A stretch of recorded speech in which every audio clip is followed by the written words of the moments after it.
nongeye kubasuhuza mwiriweho, iki ni cya kiganiro intsinzi mu buzima, mugezweho nanjye Salama Niyonsenga, aho uyu munsi tugiye kurebera hamwe ibintu bitatu by'ingenzi udakwiye kwemera ko bakubwira ngo ntibishoboka. Muri uru rugendo rw'ubuzima rero, nta muntu n'umwe udahura n'amagambo aca intege, hari igihe ufata icyemezo gikomeye, ugatangira urugendo rushya, ugashyiraho intego nini, ariko ugasanga hari abantu bari kukubwira ko bidashoboka. Bamwe babivuga kubera ko bagukunda bagatinya ko wananirwa, abandi bakabivuga kubera ko bafite ubwoba ko bananiwe nabo udashobora kuhagera. Hari n'abandi babivuga kubera ishyari, ubwoba cyangwa kutumva neza umuhamagaro wawe. Ariko ikibazo gikomeye ni iki? Ese koko ibyo bavuga ni ukuri cyangwa ni imyumvire yabo ishaka kukubera imipaka yo kugera ku nzozi zawe? Uyu munsi muri iki kiganiro intsinzi mu buzima turasobanura ibintu bitatu by'ingenzi udakwiye kwemera na rimwe ko abantu bakubwira ngo ntibishoboka, kuko kubyemera bishobora kugusenya ejo hazaza hawe ndetse n'icyerekezo cyawe, naho kubyumva ko bishoboka bishobora kugushyira ku rwego rwo hejuru utatekerezaga ko wageraho mu buzima bwawe. Twihuse cyane, icya mbere, ntukemere umuntu ukubwira ko inzozi zawe ari nini cyane. Inzozi nini ni impano, si icyaha. Abantu benshi bavuga ngo ntibishoboka iyo babonye ko inzozi zawe ari nini kuruta izabo. Iyo uvuze ngo ushaka kuba umuyobozi ukomeye, umushoramari wagura imari mpuzamahanga ahantu hatandukanye, umukozi w'Imana ufite umuhamagaro mugari, cyangwa umunyamwuga ku rwego mpuzamahanga, hari abahita bavuga bati ibyo ni inzozi z'abantu bake, wowe ntabwo wabigeraho, ni ibyo utekereza nyine, ntabwo byakunda. Ariko ukuri ni uku, nta nzozi nini cyane ku muntu wemeye gukura. Inzozi nini zerekana ko ufite umutima uremye utekereza kure, umutima Imana ishyizemo icyerekezo kirekire, ibyo amaso yawe ubonye ubu ngubu. Ushobora gutekereza ko uzaba umuntu runaka ejo hazaza, ukabibwira bene so bakaba bakubwira ati wowe warasaze, ibyo nta muntu ushobora kubigeraho.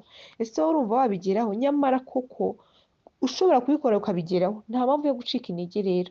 Hano Bibiliya itwibutsa ko kuko Imana ibasha gukora ibiruta cyane ibyo dusaba cyangwa ibyo dutekereza.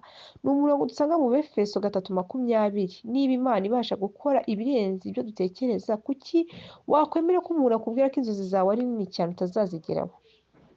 Icya kabiri, hari abantu bapima ejo hazaza hawe bakoresheje aho uri uyu munsi. Ikosa rikomeye abantu bakora, gupima ejo hazaza hawe bakoresheje uko umeze uyu munsi cyangwa ubuzima bubaye uyu munsi, bakareba aho uturuka, umuryango uvukamo, amashuri wize, amakosa wakoze, bagahita bafata umwanzuro bakavuga bati ntibishoboka ko yabigeraho. Ariko ukuri wibuke, aho uri siho ejo hazaza uzaba uri.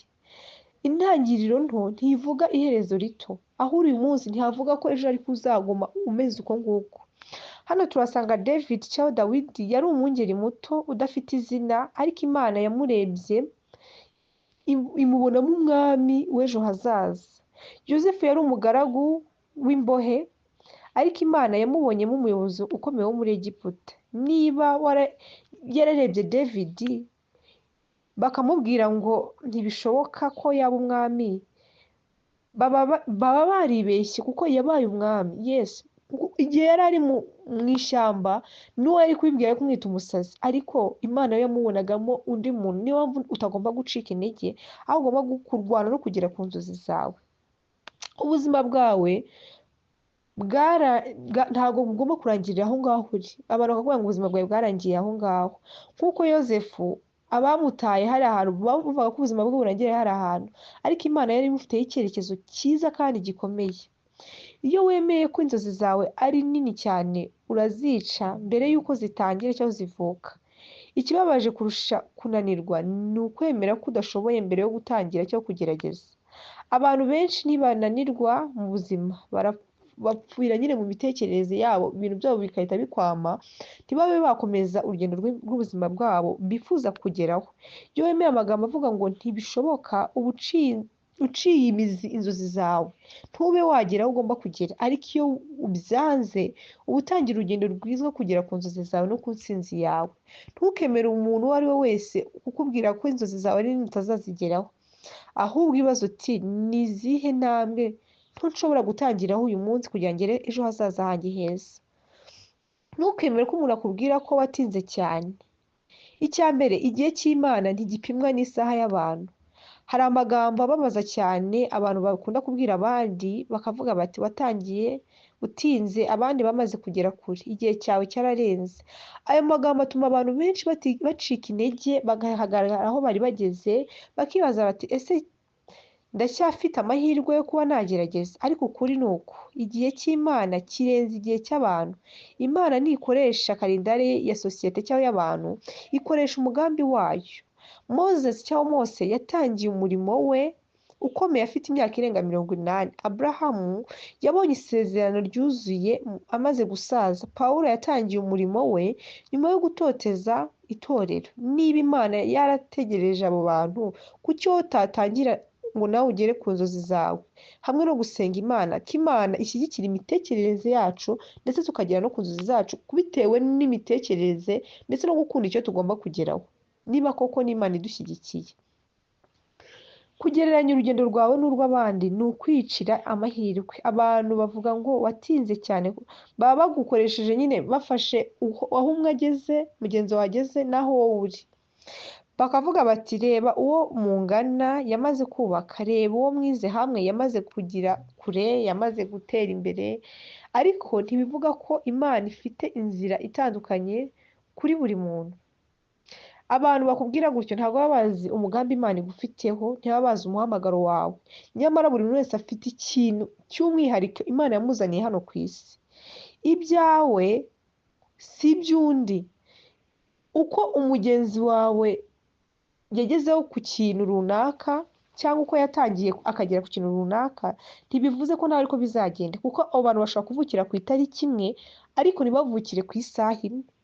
Urugendo rwawe ni urwawe, igihe cyawe ni icyawe, intsinzi yawe iri mu gihe cyawe. Ntabwo ugomba kubaho nk'uko undi abayeho.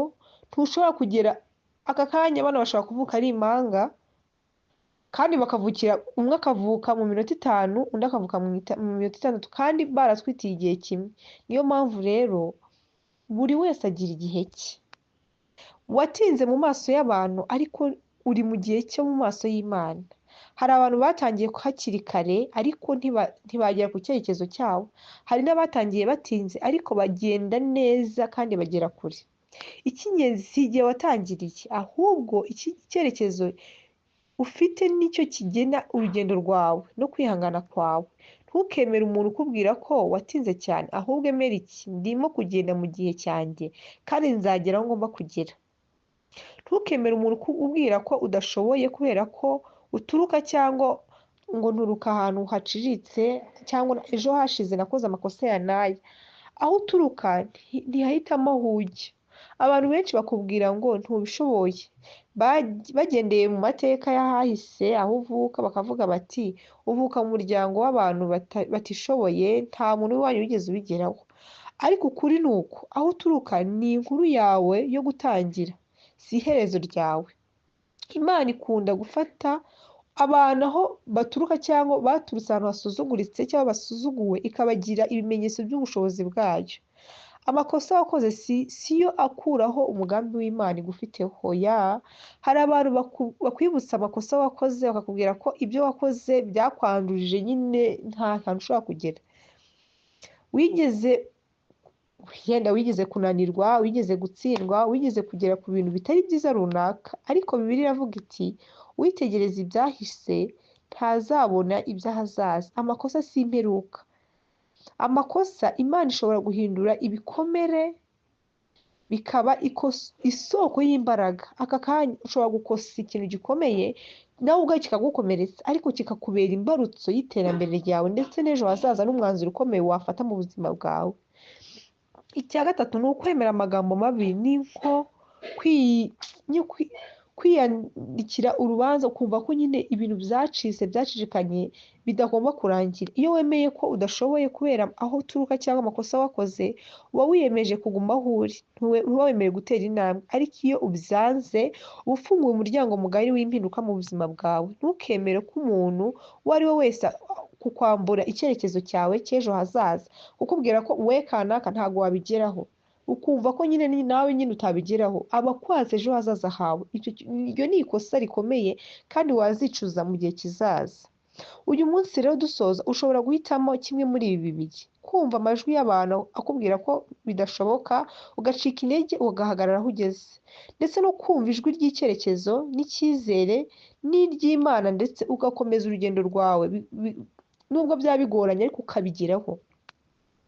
Wibuke ibi bintu bitatu twabonye hejuru: ntukemere umuntu ukubwira ko inzozi zawe ari nini cyane utazazigeraho, ntukemere umuntu ukubwira ko watinze cyane abandi bageze kure, ntukemere umuntu ukubwira ko udashoboye kubera ko aho uturuka, aho uvuka cyangwa amakosa wakoze ejo hashize.